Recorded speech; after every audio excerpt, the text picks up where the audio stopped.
Update tayo sa ating ampalaya mga kaibigan. So ito na yung maliit nating garden. Ayan o, ang dami ng bunga. Ito bawat ano nila ay magkasunod-sunod o, ang dami. Hindi masyadong malalaki. Iba kasing variety ito, hindi kagaya nung nakaraan. Pero hitik pa rin sa bunga, ayan o.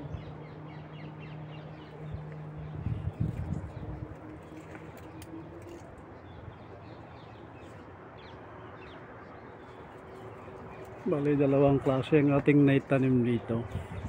Meron ding yung pangpakbit na maliliit na mapait. Ito. Marami ding bunga. At mamitas tayo ng konting sitaw.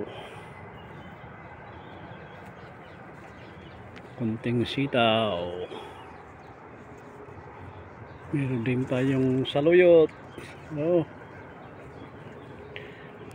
Pero yung saluyot na nasisilungan ay medyo nag-ano na sila, pero marami pa rin mga dahon, talbos. Ayan. So tayo yung mangunguha ng kamatis. Yan sila, ang daming bunga din. Yung dates.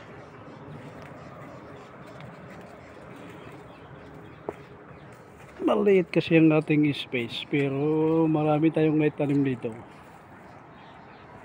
Yung ding mga kamote. Yung kamote ay nagapang naman, kaya okay lang. Yan o. Ito ang ating mga kamote.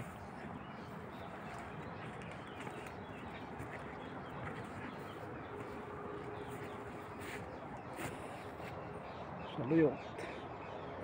Yun ang ating kukunin ngayon. Yung kamatis na ditch. Masarap na isalad.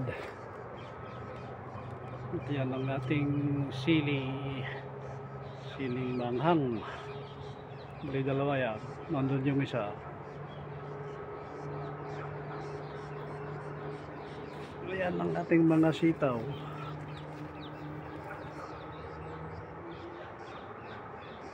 So mangunguha tayo ng kamatis at sitaw. Kasi yung sitaw ay hindi na masarap kung magulang na. Ito, katamtaman na pitasin yung mga ito. Gaya nito. Tutokolin ba sa Ilocano? Ayan. Tamang-tama yan na pang tanghalian natin ngayon. So yan lang ang update natin dito sa ating garden mga kaibigan. Kahit maliit lang ang space, kung ganito ang mga bunga, talagang nag-uumpisa pa lang, dami ng bunga.